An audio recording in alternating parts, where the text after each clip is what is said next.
નમસ્કાર. નીટ આ શબ્દ સાંભળતા જ એક ઇમોશન, એક હાર્ડવર્ક અને જે સ્ટુડન્ટે પૂરા 2 વર્ષ 3 વર્ષ તપ તપાવીને જ્યારે એક્ઝામ આપે છે અને આ વખતે જ્યારે નીટની એક્ઝામ આપી અને એની સાથે જે વર્ડ જોડવામાં આવે છે કે નીટ 2024 સ્કેમ, ખૂબ જ દુઃખ થાય છે, ખૂબ જ દુઃખ થાય છે. સિમ્પલ, મારે તો એક જ વસ્તુ સમજવી છે કે એકચ્યુઅલી સ્કેમ છે શું, ક્યાં પ્રોબ્લેમ થયો અને શું પ્રોબ્લેમ થયો. સૌથી પહેલાં તો નીટની એક્ઝામ કે જે આપણા 12મા ધોરણના 12 સાયન્સના સ્ટુડન્ટને ધોરણ 12 પછી ડૉક્ટર્સ બનાવે છે અને ડૉક્ટરનું નામ જ્યારે આવે ને ત્યારે આપણા બધાના મગજમાં એક જ વસ્તુ આવે કે રિસ્પેક્ટ હોવી જોઈએ, ટ્રાન્સપરન્સી હોવી જોઈએ અને જે સ્ટુડન્ટ એને લાયક છે એને જ ડૉક્ટર બનવાનો હક છે. પણ મને એવું લાગે છે કે જે મા બાપ પોતાની લગભગ જિંદગીની બધી જ કમાણી જોગી દે છે પોતાના બાળકને ડૉક્ટર બનતો જોવા માટે, અને એ જ બાળકના ઘણા કિસ્સા એવા સામે આવ્યા છે કે ડૉક્ટર નથી બની શકતો તો સુસાઇડ કરે છે.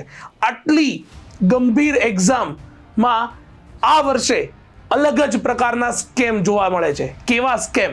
તો કે સૌથી પહેલાં તો NTA ખબર હતી કે પેપર લીક થયા છે, બરાબર, એમ છતાં એક્ઝામ કન્ડક્ટ થઈ. એક્ઝામ કન્ડક્ટ તો થઈ, પણ કન્ડક્ટ થયા પછી પણ ઓલમોસ્ટ 250+ માર્ક્સ એમનેમ વેચી દેવામાં આવ્યા. આ જ વિડીયોમાં બન્યા રહેજો, હું સમજાવું છું કઈ રીતે. તો પેપર લીક હતા, પ્રૂફ હતું, છતાં એક્ઝામ કન્ડક્ટ થઈ અને રિઝલ્ટ પણ આવ્યું. કઈ તારીખે? લોકોને એ ધ્યાન જ નથી કે NTAનું એક્ઝેક્ટ રિઝલ્ટ આવવાનું હતું 14th જૂન.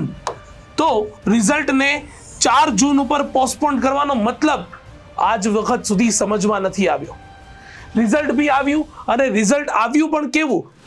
67 લોકોએ ટોપ કર્યું. 67 સ્ટુડન્ટે ટોપ કર્યું. જે નીટના અત્યાર સુધીના ઇતિહાસ જોઈ લો, 3થી વધારે સ્ટુડન્ટે ક્યારેય ટોપ નથી કર્યું. મોર ધેન 3 સ્ટુડન્ટ્સ ક્યારેય 720 આઉટ ઓફ 720 માર્ક્સ નથી મેળવ્યા. તો આ વર્ષે તો એવું શું થયું કે 67 લોકોના માર્ક્સ 720 આઉટ ઓફ 720 આવ્યા? પૂછવામાં આવ્યું જ્યારે, તો જવાબ એવો મળ્યો કે પેપર એકદમ સહેલો હતો. અરે ભાઈ, અમે બી આટલા વર્ષોથી ભણાવીએ છીએ, અમને તો એવો પેપર સહેલો નહીં લાગ્યો, બરાબર. હું પોતે ફિઝિક્સ ભણાવું છું, મને તો આટલા વખતથી પેપર જે રેગ્યુલર પેપર હતો એવો જ રેગ્યુલર પેપર લાગ્યો, બરાબર. એમ છતાં 67 લોકોના 720 આઉટ ઓફ 720 કેવી રીતે? એ કરતાંય તે હજી વધારે આની અંદર ડિટેલમાં જોઈએ ને તો એ 67 સ્ટુડન્ટ્સમાંથી 6 સ્ટુડન્ટ એવા હતા કે જેના રોલ નંબરની સિરીઝ સેમ શરૂ થઈ રહી હતી, બરાબર. અને એ તમારી સામે છે. 6 સ્ટુડન્ટની રોલ નંબરની સિરીઝ એક જ. રોલ નંબરની સિરીઝ છોડો, એમના જે સેન્ટર હતું એ સેન્ટર પણ સેમ સેન્ટરમાંથી.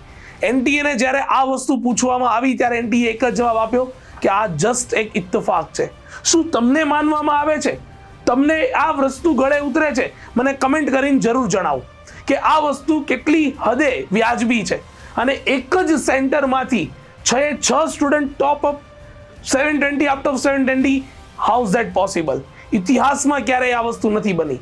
જી હા, my self Arjun Vyas, founder of delta E hub, અને આજે મારે તમારે સાથે વાત કરવી છે NTAમાં જે આ વર્ષે નીટનું એક એક્ઝામ આવી એના 4 સ્કેમ વિશે, બરાબર. સૌથી પહેલી વાત ચર્ચા કરીએ તો સૌથી પહેલા તો પેપર લીકની ચર્ચા છે. હા, ખબર જ હતી કે પેપર લીક થઈ ચૂક્યો છે. નીટની એક્ઝામની પહેલા ઓલમોસ્ટ 22 સ્ટુડન્ટ્સને પેપર મળી ચૂક્યા હતા અને એના સંદર્ભમાં હરિયાણા પોલીસે ઓલમોસ્ટ 13 વ્યક્તિઓને અરેસ્ટ પણ કરી દીધા હતા. જ્યારે આ વાત જણાવવામાં આવી ત્યારે એવું કહેવામાં આવ્યું કે અમે આની પર જોઈએ છીએ અને કઈ રીતે આની પર આગળ વધી શકાય. અરે ભાઈ, જો પેપર લીક થયા છે, તમારી પાસે પ્રૂફ છે, તો 20 મિનિટ્સ લાગે છે ખાલી કમ્પેર કરવા માટે કે ઓરિજિનલ પેપર જે છે એ પેપર અને જે લીક થયો પેપર સેમ છે કે નહીં. તો 2 કે 3 દિવસ સુધી એના ઉપર કેમ કાર્યવાહી નહીં? અને જ્યારે પ્રૂફ હતા 13 લોકો પોલીસે એરેસ્ટ કર્યા હતા, તો પોલીસ પાગલ તો છે નહીં ને, બરાબર, કે 13 લોકોને એરેસ્ટ કરીને રાખે. તો આ વસ્તુની ખબર હતી, એમ છતાંય એનટીએ એક્ઝામ કન્ડક્ટ કેમ કરી જ્યારે ટોટલ 25 લાખ સ્ટુડન્ટનું ભવિષ્ય લાગેલું હતું? આ પહેલો સવાલ. The next one is that કે એક પ્રોપર હાઈજેકિંગ ઓફ સેન્ટર ના કેસ સામે આવ્યા. કેવી રીતે? જ્યારે આખો મામલો જોવામાં આવ્યો ત્યારે કોર્ટના ધ્યાનમાં એક વસ્તુ આવ્યું કે અલગ અલગ સેન્ટરોમાંથી કોઈ એક સેન્ટર ગુજરાતનું એવું પસંદ કરવામાં આવ્યું કે જ્યાંથી 1,000 દૂર કિલોમીટર, દાખલા તરીકે ઓડિશાની વાત કરીએ, ઝારખંડની વાત કરીએ, કર્ણાટકા, એમપી, આ બધા સ્ટેટમાંથી ટોટલ 16 સ્ટુડન્ટ્સ એવા હતા કે જેણે ગુજરાતનું ગોધરા સ્ટેટ પસંદ કર્યું. બરાબર છે? કેમ? જ્યારે કોઈ સ્ટુડન્ટને પોતાના જીવનની આટલી ગંભીર પરીક્ષા દેવાની હોય તો એ તો એવું જ પસંદ કરે ને કે ઘરની આજુબાજુનો માહોલ એમને મળી રહે. તો 1,000 કિલોમીટર દૂર આવેલું સેન્ટર પસંદ કરવાનું મને તો ક્યાંય લોજિક નથી દેખાઈ રહ્યું. બરાબર. આ ઉપરાંત એક એવા પણ ન્યૂઝ છે કે સેન્ટરના માલિકોને 10-10 લાખ રૂપિયા આપીને એક્ઝામને મેન્યુપ્લેટ કરવાની ટ્રાય કરી રહી છે, ટ્રાય થઈ રહી હતી. બરાબર. અગેન હું કહું છું, ન્યૂઝ છે પણ એક પ્રૂફ સાથેના ન્યૂઝ છે. બરાબર. તમારી સામે સ્ક્રીનશોટ છે. 16 સ્ટુડન્ટ્સ હતા ફ્રોમ ધ અધર સ્ટેટ્સના સ્ટુડન્ટ ગુજરાતમાં આવીને પરીક્ષા દેવાનો મતલબ મને તો નહીં દેખાઈ રહ્યો. એના પછી ત્રીજા સ્કેમ વિશે વાત કરીએ, વિચ ઇઝ વેરી ઇન્ટરેસ્ટિંગ. ખૂબ જ રસપ્રદ છે ગાઈઝ, અને અભણને પણ ખબર પડે ને એવો સ્કેમ છે. તમે માર્કશીટ જોઈ શકો છો. હા, આપણે સિમ્પલ વસ્તુ વિચાર કરો કે આને મળ્યા છે 718 માર્ક્સ અને આને મળ્યા છે 719 માર્ક. જે લોકોને નીટની માર્કિંગ સિસ્ટમની પણ નથી ખબર ને, આજે એની વિશે થોડી સિમ્પલ ચર્ચા કરી લઈએ. તો ટોટલ નંબર ઓફ ક્વેશ્ચન છે નીટની અંદર 180. એક ક્વેશ્ચનના 4 માર્ક, તો ટોટલ માર્ક્સ બને છે 720. આ સિમ્પલ લોજિક વિચારી લો. હવે આવા કેસની અંદર જો કોઈ એક ક્વેશ્ચન ખોટો છે અને નેગેટિવ માર્કિંગને કન્સિડર કરીએ છીએ તો 5 માર્ક્સ કટ થાય છે, વિચ મીન્સ કે એક ક્વેશ્ચન ખોટો થવાથી 715 માર્ક્સ મળવા જોઈએ. અને જો કોઈ એક ક્વેશ્ચન એટેન્ડ જ નથી કરતા, બરાબર છે, તો 4 માર્ક કટ થશે. એના નેગેટિવ માર્કિંગ સિસ્ટમ પ્રમાણે વધારાના 1 માર્ક્સ કટ નહીં થાય, તો મળવા જોઈએ 716 માર્ક. આવા કેસની અંદર 718 અને 719 માર્ક કેવી રીતે? 719 માર્ક કેવી રીતે ને? આ વસ્તુ સમજમાં નથી આવી રહી, આ વસ્તુ ખબર નથી પડી રહી. ચલો ક્લિયર? આટલી વસ્તુ તમને ખબર પડે છે કઈ લેવલના ગોટાળા સામે આવી રહ્યા છે. નેક્સ્ટ એક વસ્તુ સમજી લો કે એનટીએને જ્યારે આ વસ્તુ પૂછવામાં આવી ત્યારે ગ્રેસ માર્ક અમે આપ્યા છે એવું એનટીએ તરફથી એક બયાન સામે આવે છે. જ્યારે મને એ વસ્તુ નથી ખબર પડી રહી કે ગ્રેસ માર્કિંગની કોઈ પણ સિસ્ટમ, કોઈ પણ ક્લોઝ એનામાં હતો નહીં.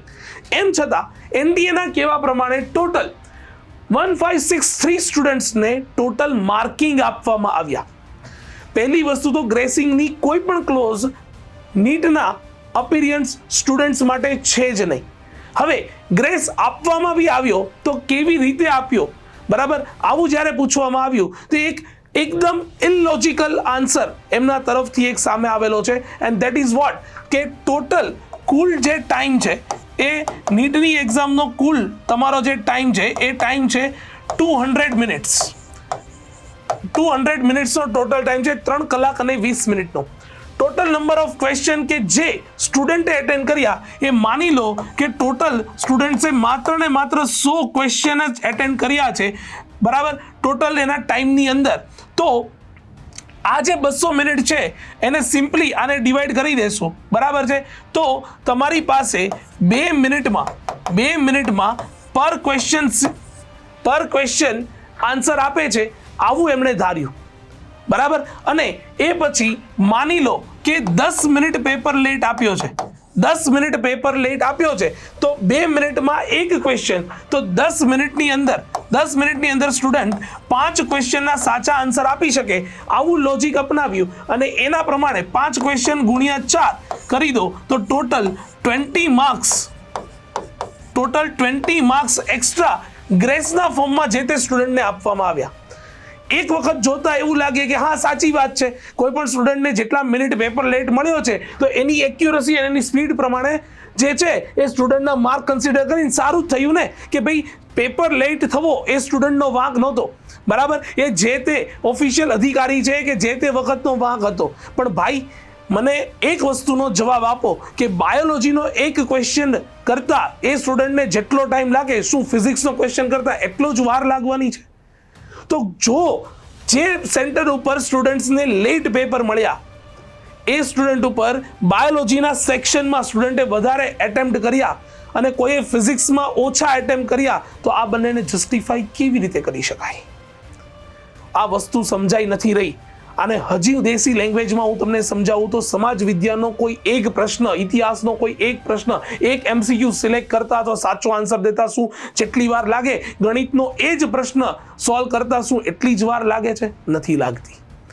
તો આ ગ્રેસિંગ સિસ્ટમ અમારી તો સમજને પરે છે, ખબર નહીં કે લોકોને કેવી રીતે આટલા માર્ક્સ મળી ચૂક્યા છે. મારા એક જ સવાલ છે કે સૌથી પહેલા તો પેપર લીક થઈ ગયો છતાં NTA એક્ઝામ કેમ લીધી? બીજી વસ્તુ કે એક્ઝામ લીધી છતાં આવા ગ્રેસિંગ માર્કના છબરડા કેવી રીતે? જે કટ ઓફ માર્ક્સ જે છે એ આજ દિવસ સુધી કટ ઓફ માર્ક જે છે એ NTA દ્વારા જે આપવામાં આવતા એ ઓલમોસ્ટ 134 એરાઉન્ડ આપવામાં આવતા, કટ ઓફ માર્ક્સનું લિસ્ટ 134 કે એક્ઝેક્ટ 134 માર્ક મળ્યા હોય તો સ્ટુડન્ટ ક્વોલિફાય કહેવાય. પણ આજે એ જ કટ ઓફ માર્ક્સ જે છે એ વધારીને 164 કરી દેવામાં આવ્યા. તો એક જ વર્ષમાં એવું તો શું થયું કે 30 માર્ક્સનો સીધો વધારો કરવામાં આવ્યો. આ અમુક સીધા સવાલો છે કે જેના જવાબ નથી મળતા. જ્યારે ગ્રેસિંગની વાત કરવામાં આવે છે, બરાબર, ત્યારે NTA જવાબમાં એવું આવે છે કે સુપ્રીમ કોર્ટના આદેશ અનુસાર કે જે 2018ની અંદર એક પિટિશન દાખલ થઈ હતી અને એક્ઝામ ક્લેટની હતી એ અનુસાર જ અમે આવી માર્કિંગ કંઈક સિસ્ટમ જે છે એ આપેલી છે. તો ભાઈ મને એક વાતનો જવાબ આપો કે ક્લેટની એક્ઝામ એ સૌથી પહેલા તો ક્લેટની એક્ઝામ જે છે એ સૌથી પહેલા તો તમારી ઓનલાઈન એક્ઝામ હતી. કેવી એક્ઝામ હતી? ઓનલાઈન એક્ઝામ હતી કે જેની અંદર માત્ર ને માત્ર 1 to 2 લાખ સ્ટુડન્ટ્સ જ અપિયર થાય છે. જ્યારે આપણે અહીંયા વાત કરી રહ્યા છીએ નીટની એક્ઝામ, નીટની એક્ઝામની વાત કરી રહ્યા છીએ જે ટોટલી ઓફલાઈન એક્ઝામ છે અને જેની અંદર ઓલમોસ્ટ 25 લાખ સ્ટુડન્ટ જે છે એ અપિયર થાય છે. તો તમે આ બંનેને કેવી રીતે સરખાવી શકો? અને એમ છતાંય હજી મુદ્દાની વાત તો એ છે કે જ્યારે આ જ વસ્તુને ઓનલાઈન જઈને ફરીથી ચેક કરવામાં આવી ત્યારે સુપ્રીમ કોર્ટના આદેશ પ્રમાણે એવું હતું કે નીટ કે જે મેડિકલ એન્ટ્રન્સ એક્ઝામ છે, JEE જે એન્જિનિયરિંગ એન્ટ્રન્સ એક્ઝામ છે, આ બંને એક્ઝામોને બાદ કરતા બાકીની કોઈ પણ એક્ઝામ માટે આ પેટર્ન લાગુ પાડી શકાય પણ આ બંને માટે ન લાગી શકાય એવો ચોખ્ખો આદેશ હતો. તો એમ છતાંય મને હજી નથી ખબર પડતી કે 200-250 માર્ક છોકરાઓને એમને વહેંચી દેવામાં આવ્યા તો જે સ્ટુડન્ટ્સ મહેનત કરીને રેન્ક લાવે છે એનો રેન્ક આપમેળે પાછળ આવી જાય છે. તો આ હતા 4 મુદ્દા. અને આ પછી જ્યારે કોઈ એક માર્કશીટ મારી સામે આવી કે જેમાં નીટનો રેન્ક આપવામાં આવ્યો છે 1.45, આ તો જોતા જ હસવું આવે એવી વાત છે કે કોઈ પણનો રેન્ક 1.45 કેવી રીતે હોઈ શકે? તો એક ખૂબ જ ગંભીર બાબત છે. જનરલી આવી બાબતોની અંદર એ સપોર્ટ દેખાડો, કમેન્ટ કરો તમારું શું કહેવું છે. અને અત્યારે NTA ઉપર જે પિટિશન દાખલ થઈ ચૂકી છે, સુપ્રીમ કોર્ટ શું એનું જજમેન્ટ આવે છે, આ બધાની અપડેટ માટે જોડાયેલા રહો. આ ઉપરાંત એક કોન્સેપ્ટ એવો પણ છે કે રીનીટ કન્ડક્ટ કરો, રીનીટ કરો. મને એક વાતનો જવાબ આપી દો કે રીનીટ કરવાથી, રીનીટ તમે જ્યારે એરેન્જ કરો છો, હા, જ્યારે એક્ઝામમાં આટલો મોટો ગોટાળો છે તો અમે પણ સપોર્ટ કરીએ છીએ કે રીનીટ થવી જ જોઈએ. પણ જો હું એઝ અ પેરેન્ટ્સ વિચારું, જો હું એઝ અ સ્ટુડન્ટ વિચારું તો મને એક વાતનો જવાબ આપો, સ્ટુડન્ટની હાલ માનસિક અવસ્થા કેવી હશે? તમે મને જોઈ રહ્યા છો, તમે કમેન્ટ કરીને જણાવો કે રીનીટ થવી જોઈએ કે ન થવી જોઈએ. Thank you so much guys, thank you so much.